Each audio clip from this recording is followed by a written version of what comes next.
Et dans l'actualité, les soutiens aux candidats, les présidents des départements alsaciens ont appelé à voter Philippe Richert. Selon les élus du Grand Est, Philippe Richert, tête de liste pour les Républicains, est, je cite, le seul interlocuteur régional fiable pour faire face aux effets néfastes que créera la future région imposée par le gouvernement socialiste. L'ensemble des présidents de départements de la future ACAL a donc lancé cet appel dans un communiqué commun. Dernier meeting de campagne, c'était pour Sandrine Bélier, avec, vous allez le voir également, un soutien de choix. Oui, et c'était hier soir à Schiltigheim, à 5 jours du premier tour des régionales. La tête de liste des écologistes a appelé à la mobilisation pour atteindre les 10% au premier tour. Pour la soutenir, les chanteurs Laurent Voulzy et Alain Souchon étaient présents. Vous vous en doutez, pour le plus grand plaisir du public. Voyez ces images de Julien Meyer.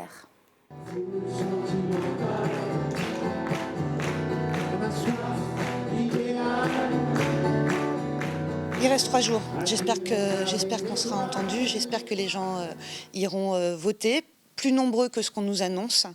Et encore aujourd'hui, je compte sur le fait que nous arriverons à démentir les sondages parce que nous sommes une alternative à ceux qui n'y croient plus et nous sommes l'alternative qui porte des solutions positives. Ce que peut faire la prochaine grande région, a des pouvoirs, elle peut changer la vie des gens au quotidien.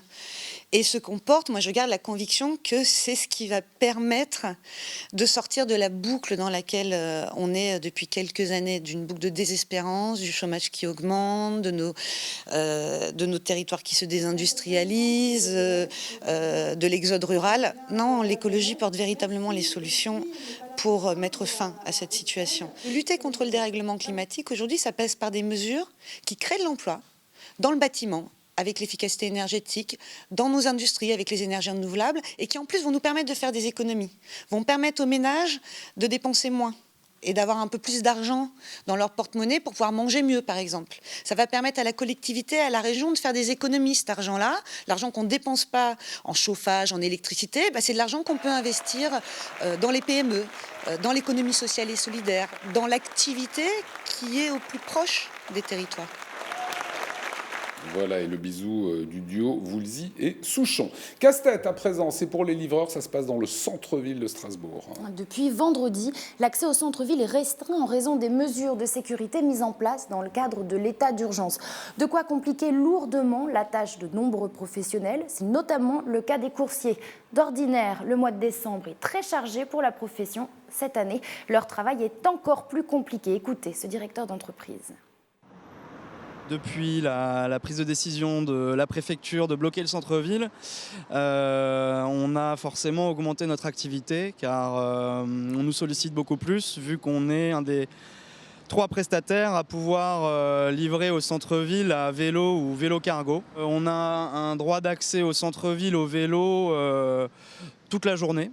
On n'est pas confronté au checkpoint, si ce n'est en cas de contrôle. Pour nous, les mesures qu'ont pris la préfecture sont profitables car ça fait des années qu'on travaille là-dessus, sur la livraison propre au centre-ville.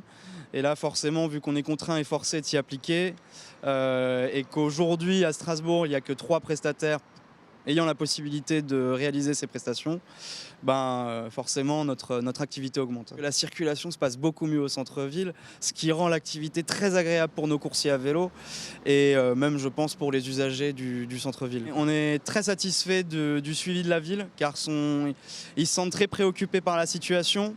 Ils nous demandent de leur faire des comptes rendus de nos difficultés à réaliser notre activité. Ils sont derrière nous et ça nous rassure.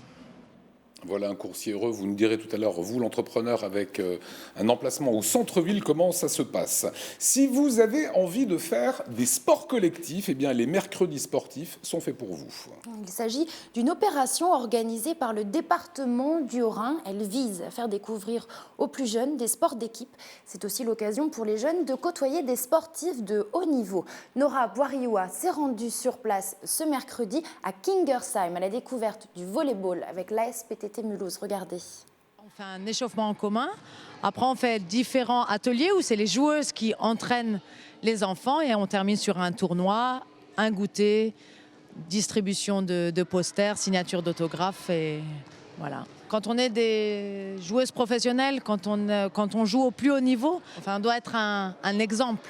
Et on doit être capable de transmettre aux plus jeunes notre passion et leur donner envie, les faire rêver de devenir joueuses professionnelles. Il y a des enfants qui sont tout petits. Voilà, là, on voit que ça va de 4 à 15 ans. Donc forcément, il va falloir adapter les contenus par rapport aux différentes catégories d'âge.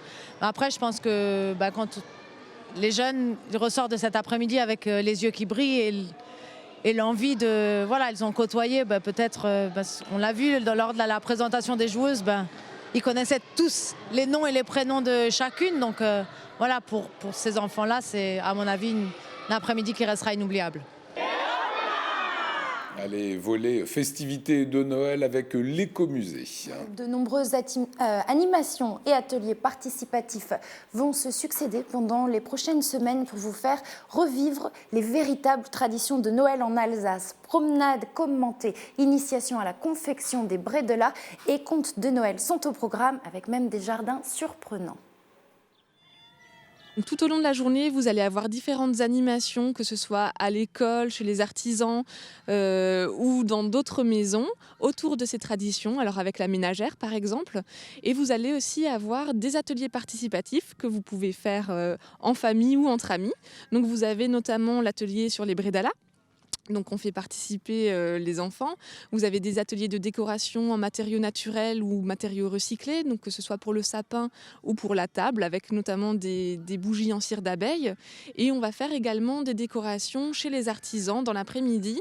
Donc une petite crosse de Saint-Nicolas par exemple chez le forgeron, ou alors un petit animal ou un petit personnage de la crèche chez le potier par exemple. On propose également un nouvel événement qui s'appelle Rêves éveillés, qui est donc un parcours spectacle où on va aller à la rencontre des personnages du Noël alsacien. C'est un parcours un peu mystérieux avec des apparitions surnaturelles.